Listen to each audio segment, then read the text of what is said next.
This week, the UFC revealed the custom White House Freedom Kits. I asked you guys in the comments what you thought about them, and pretty much everyone seemed to agree that they weren't the best. Sean O'Malley appears to feel the same way. Sean says his shorts were ugly and that he doesn't like them at all.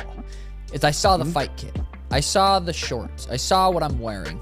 Ask me if I like them. Do you like the fight shorts that you'll be wearing at the White House, Sean O'Malley? It's funny you bring that up because I don't know if I'm even supposed to say, but since you brought it up, I feel like I can. They're ugly.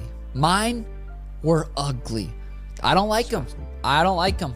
They're not pink, which is fine. Whatever. I've wore other colors. I'm not gonna not show up because my shorts aren't pink. I'll make my hair pink. Whatever. Not mad. But I'm just like, did they go on Fiverr and say, hey, you know, we got these guys getting in a fight at the White House lawn. Can you just come up with something?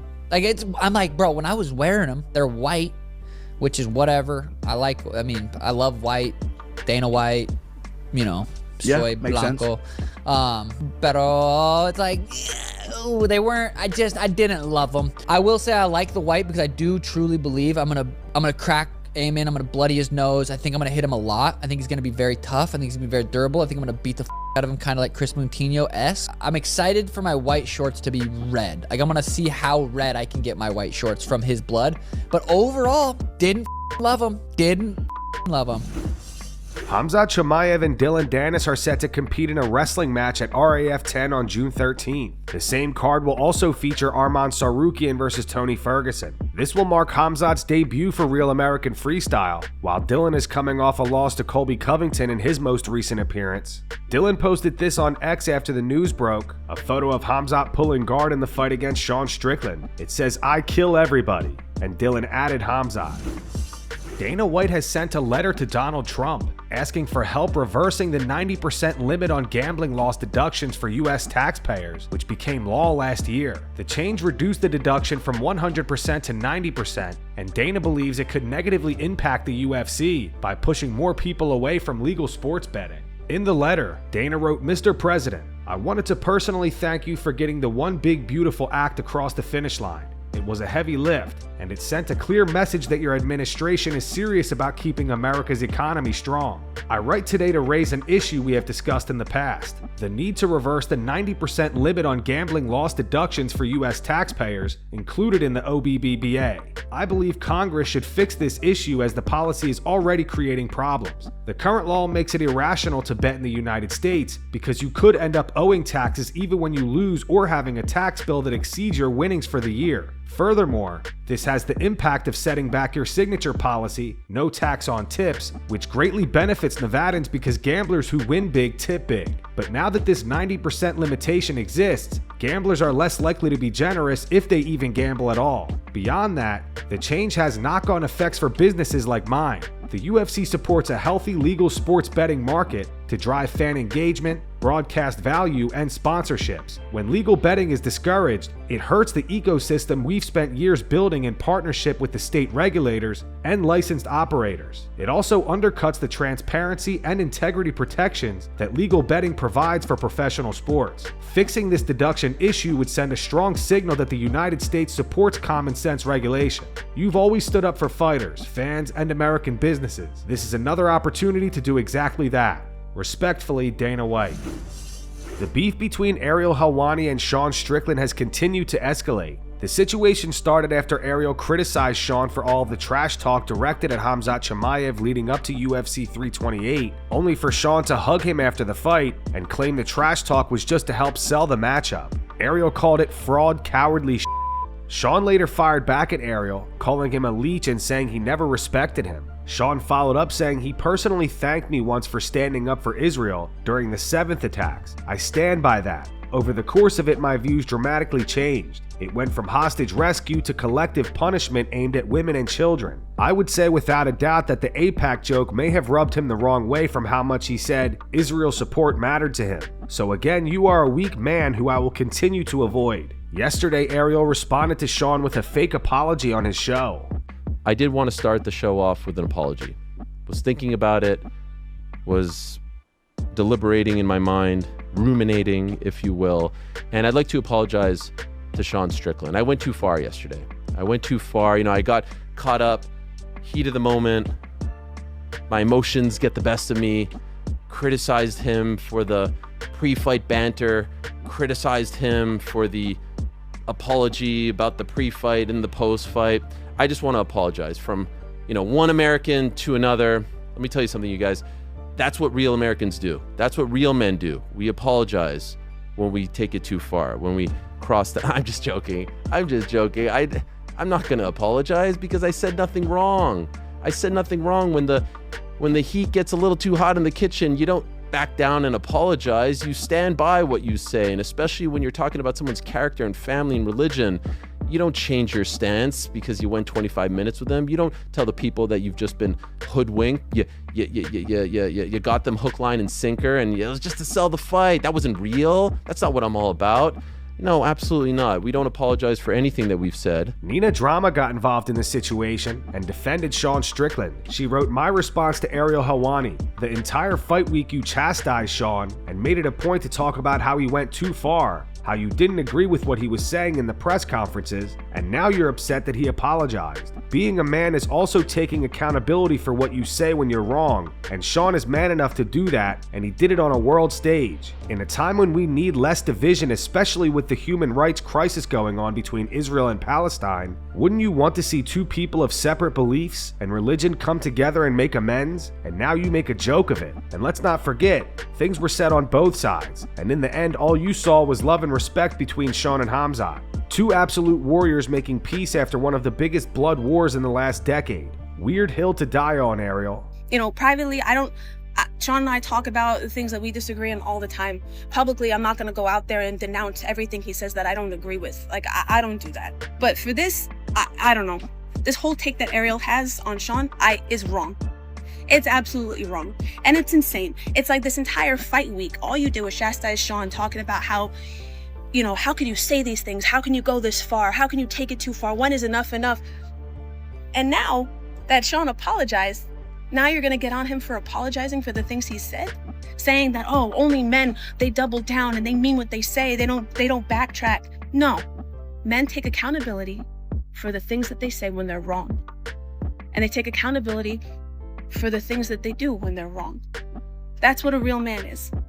You had two warriors that got into an octagon. They fought for 25 minutes. They fought their hearts out. And in the end, you have Khamzat being an incredible sportsman after everything that was said between both sides, wrapping the belt around Sean himself, and Sean apologizing and saying he went too far. And you're mad about that? Ali Abdelaziz also went after Ariel. He said, "This guy calling a UFC champion a coward is crazy. A man who can't even protect his own family should never speak on fighters who step inside the cage and risk everything in front of the world. It's easy to talk tough online. Real courage is getting locked in a cage against another trained killer with millions watching." I'm responding to this idiot who covered the sport. He doesn't know anything about the sport. But I want to tell you one thing. Myself, Belal, Khamzat, Habib, Islam, Kamaru, Osman, he only say bad things about us. And we are Muslim. But in our religion, we don't care if you're Muslim, you're Jewish, Christian, whatever you believe in, we treat you with respect. And we do not target people. This man target people he cannot benefit from. His beef with Sean, of course Sean saw some crazy, it's hard to forgive. But if the man apologized, it's up to Khamzat to accept his apology or not. And he did. Did I agree with it? What he's saying, anything he said? Absolutely not. And it ruined a lot of my friendship with a lot of other people who I really love. I'm still mad about it. If the man wouldn't say sorry and apologize to the whole entire Muslim world about the things he said about them, I understand. Maybe he feel the guilt.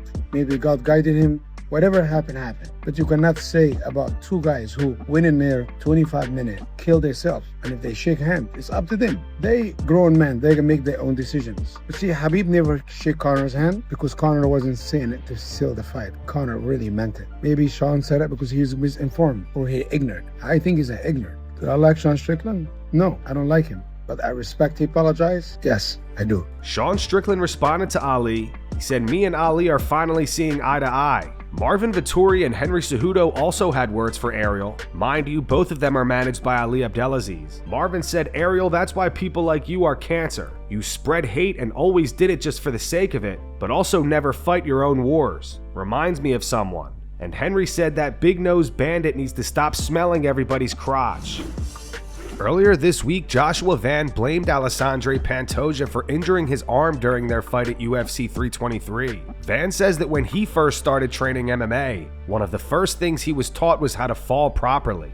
Because I think some people felt like it was just a freak accident, but you said in the build-up to this fight, no, you caused that. You did that, and you should know better than to fall that way. You think I caused that, or it was just like a freak accident?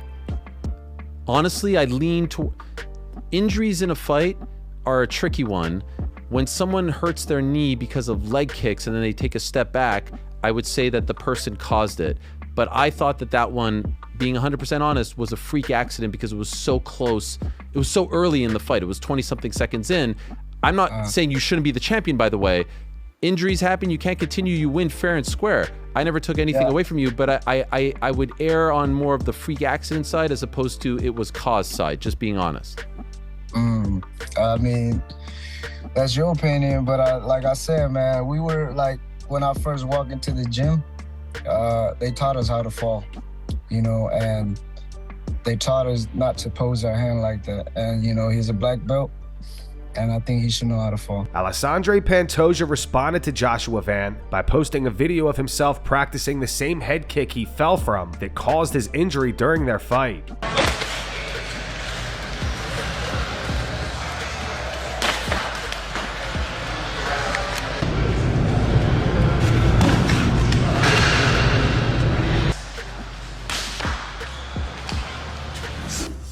Nate Diaz claims he recently turned down a return to the UFC for a trilogy fight against Conor McGregor. Some talks with the UFC. Did you consider going back there? 100% I did. How close were you? I was pretty close because they always been great since I left too, and they talked to me and met up with me, and we had some talks, and it was good to see them and good to be back. And wheels were spinning just for an MMA fight, MMA return, and get back to what I do. And I know that they wanted the Conor fight right now, and that's not what I was. Is that what they were offering?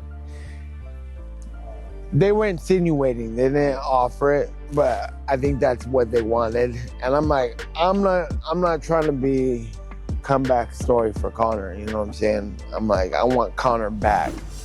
Belal Muhammad believes Khamzat Chimaev defeated Sean Strickland 3 rounds to 2. Belal also called Sean a clown for apologizing after the fight and says he hopes to eventually fight him in the future. What's up, guys? Welcome back to a terrible week, a hard week, disappointing week.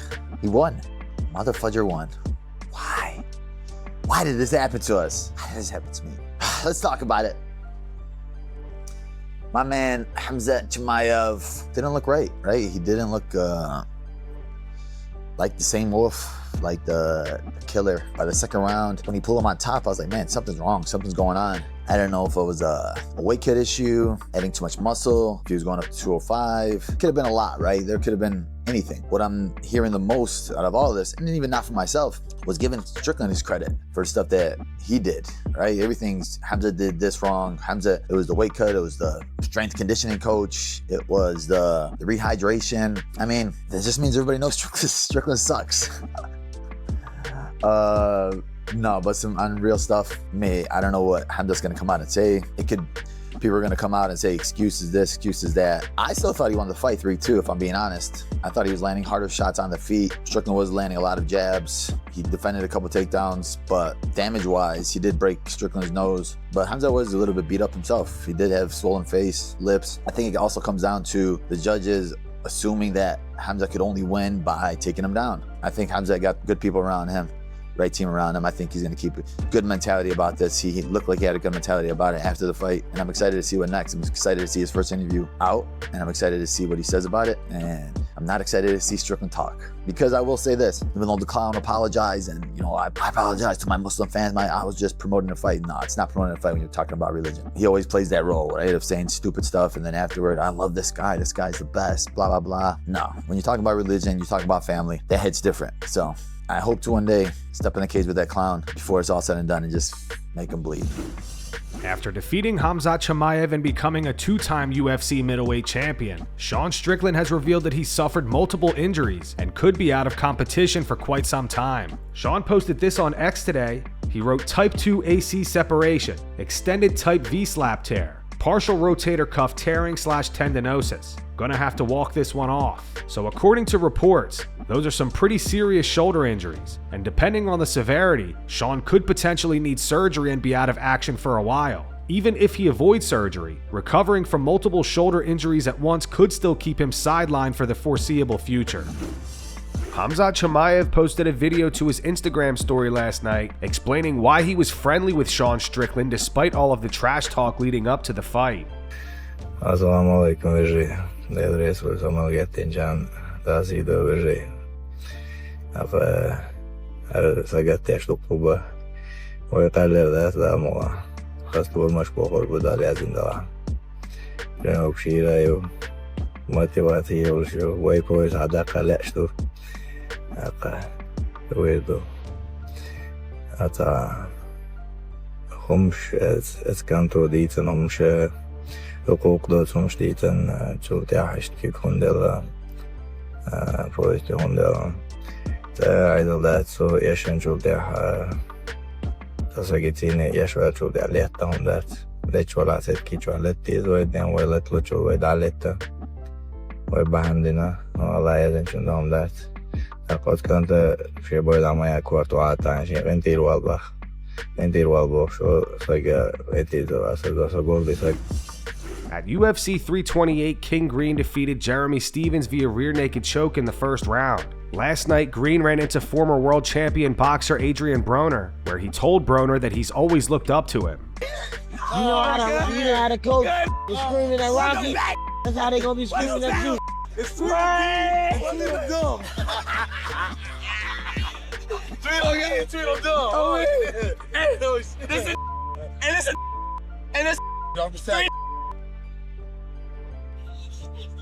Hey, we gotta stop that, bro.